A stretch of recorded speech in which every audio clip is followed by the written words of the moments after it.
The Word of God is alive and powerful, sharper than any two-edged sword, piercing even to the dividing asunder of the soul and the spirit, and of the joints and the marrow, and is a critic of the thoughts and intents of the heart.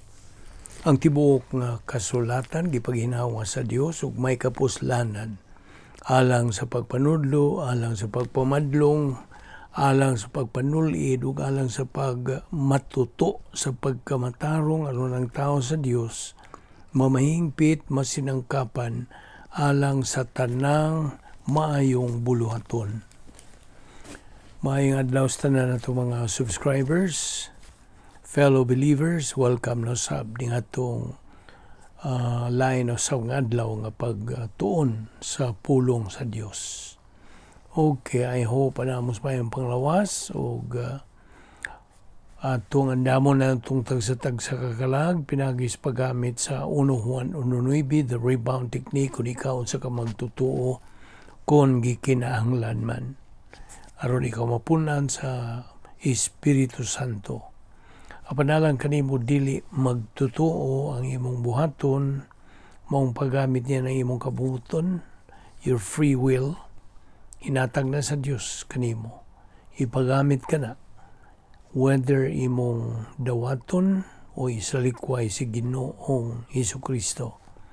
Apan ang mando sa Diyos o kanang kabubuton sa Diyos nga ikaw, maluwas pinagi sa imong pagtuo kang Ginoong Hesukristo ingon nga manluluwas. Acts 16:31 na kanayon, believe on the Lord Jesus Christ and you will be saved. Okay, karon padayon ta sa atong gibiyaan kagahapon. Kita nagkanayon nga ang matag magtutuo bahin na kini sa lawas ni Kristo. Every believer is part of the body of Christ. Ang matag sakop adunay iyang kaugalingon nga buluhaton o tulumanon. He has his own function diha sa lawas. Ug ang matag sakop mahinungdanon pagayo. Not one is insignificant in every function.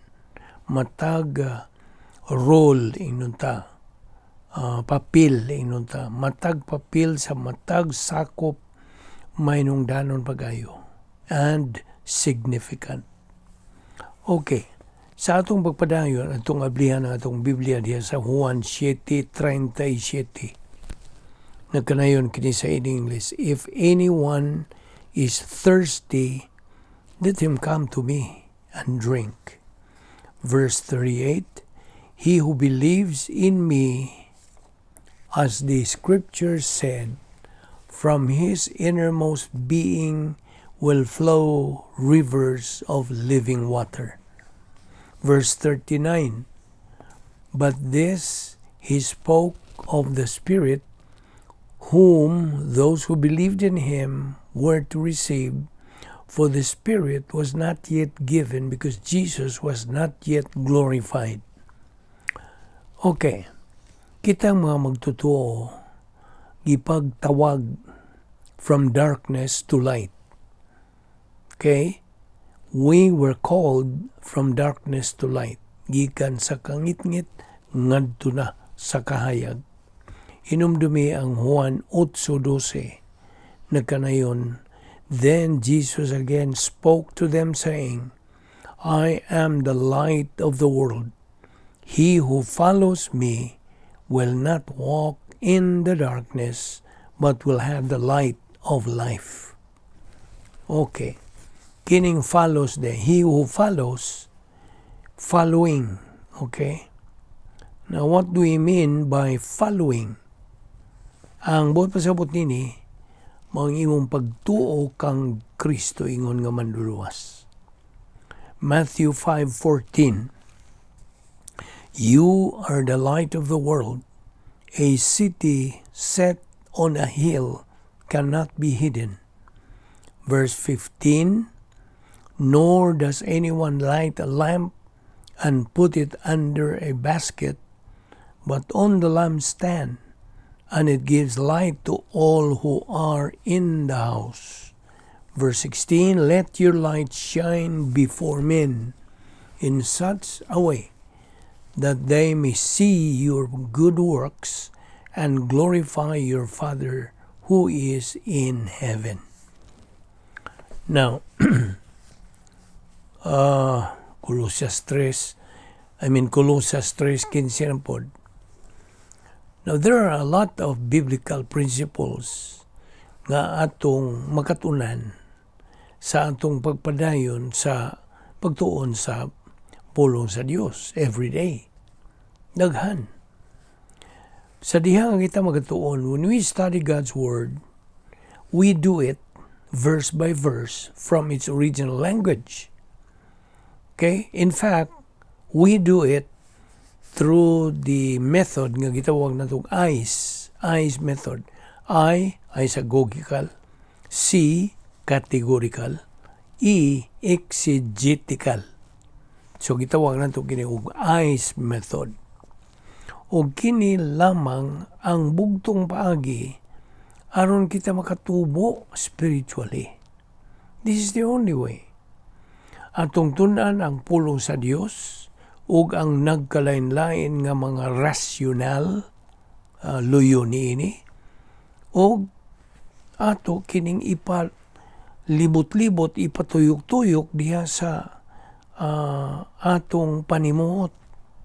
Okay? Let it circulate in the stream of our consciousness.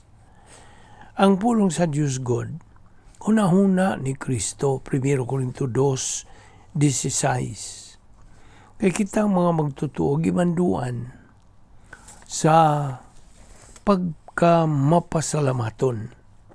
We are mandated to give thanks. In Romans 6:17, but thanks be to God that though you were slaves of sin, you became obedient from the heart to that form of teaching to which you were committed. Verse 18, and having been freed from sin, you became slaves of righteousness. Ephesians 2:8, you have been saved by grace through faith. Colossians 1:12, giving thanks to the Father who has qualified us to share in the inheritance of the saints in light. Now, inumdum itong inheritance, panulundon. Kining panulundon nga gisgutan dinhi.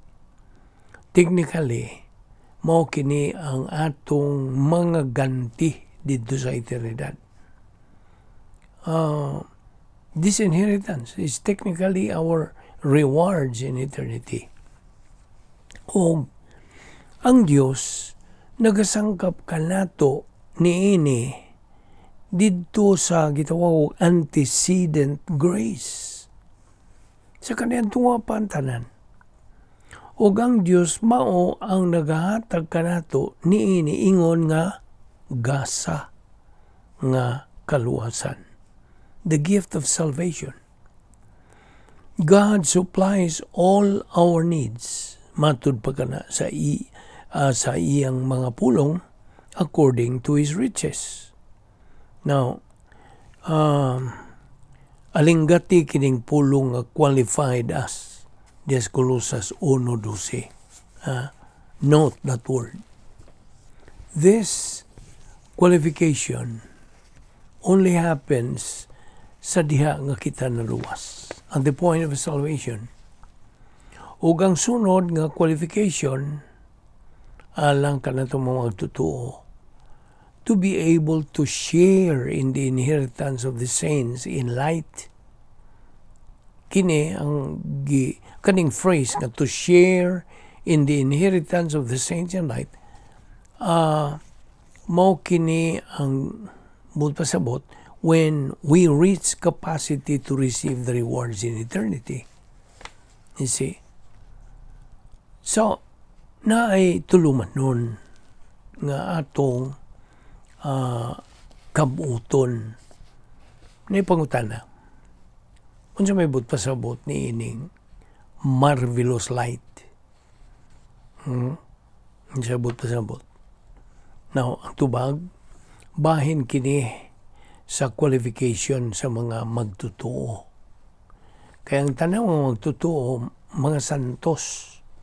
All believers are saints. In Psalm 119, 105, I know some of you memorized this. It says, "Your word is the lamp unto my feet and a light unto my path." Now, in the New Testament, 2 Corinthians 4:6, nagkanayon, "For God who said, light shall shine out of darkness, is the one who has shone in our hearts to give the light of the knowledge of the glory of God in the face of Christ." Now, atong ipadayon dinilang una kita mo hunong pagkakaroon ng dawa, ipadayon nato gini ugma o magampo ta. Salamat o Diyos nining grasya nga mong ipahimuslan. Uban ni kami sa among paggamit ni sa among adlaw-adlaw ng espirituanong pagkinabuhi. Dili kami makagamit nini kung wala ang paggahom kanamo sa balaang Espiritu Santo. We need fellowship with Him. We need the filling of the Holy Spirit. Aron kami makagamit nini sa among Kristuanong pagkinabuhi. Salamat ni among Bible study pinagi sa YouTube sa Balbido Evangelistic Ministry. Kining tanan among ipasalamatan sa ngalan ni Ginoong Hesukristo. Amen.